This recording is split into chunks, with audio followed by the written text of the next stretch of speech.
Another thing to take note of is because they're holding it. Is red team their heaviest units, they all can cap, whereas Nanya, you know, he has a great unclean one and a tank which cannot cap.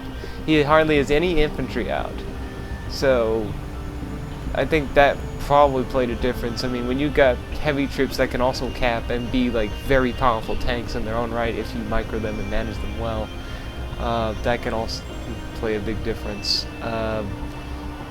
Kalzifor just has nothing left. That I think he just lost so many units from the battles. Probably not enough.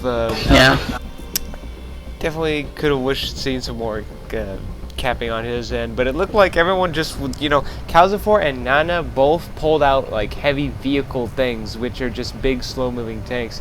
But against this force of rapidly moving infantry troops that are just big, heavy, like at the end game there, it was just no way that... Well, yeah, and how many Wraith Guards did we see when they just kept getting meleeed to death by Terminators and Knobs? Like, they're awesome, but you have to protect them with something. They don't melee. That's where they get fucked. They rape at range and they get destroyed when they're in melee. It wasn't just the fact that they were getting meleeed, it was the fact that they were getting mind-controlled too that was really putting a dent in their plans. Well, that's true. I mean, they mind-controlled their best unit out there, then that's another thing.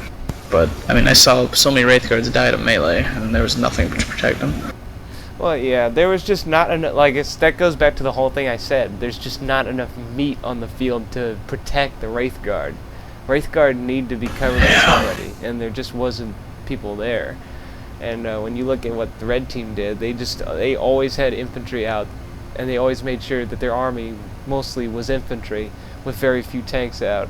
And I'm sure blue probably tried to do that, but there's I would say a miscommunication on blue team's part, because we had two players pulling out vehicle units when it was kind of unnecessary. I mean, we already had the Great Unclean One, and at the end there, the Chaos troops were already pulling out a tank.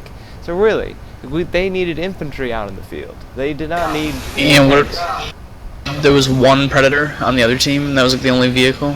Yeah. Literally, I'm pretty sure. Yeah, right, like right there. And that survived the entire time. Terminators, yeah. Yeah, like the heaviest thing that, other than that tank at the end there, was the Terminators. And these old Terminators did their job pretty damn well.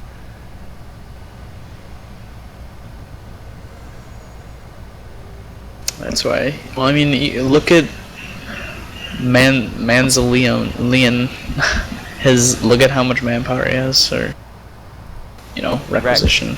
Yeah, he's got like 882 rec, because he spent most of his time just managing his units. You know, which you have to do as a commando, because the commando's a very stealth-oriented unit, and stealth-oriented units usually require a lot of micro. And the commando is usually pretty popular with the orc players, other than Mechboy. Well, because of the wall banner spam that Mechboy players do. But yeah, nice usage of the commando for orcs on this one. Hide the boys for those orc melee troops really turned them into nasty ambushers. So we saw several instances where just like blue force just got totally wrecked because of that. Yeah, I kind of want to try that. That'll be interesting. So yeah, nice job there. Definitely, blue team just needed more heavy meat on the field, and they just didn't bring the right units to bear. Red team really understood. Yeah, right at the end. Yeah. So nice job, good game, and we are out. Bye-bye, everybody. Goodbye. Goodbye. Goodbye. Until next time.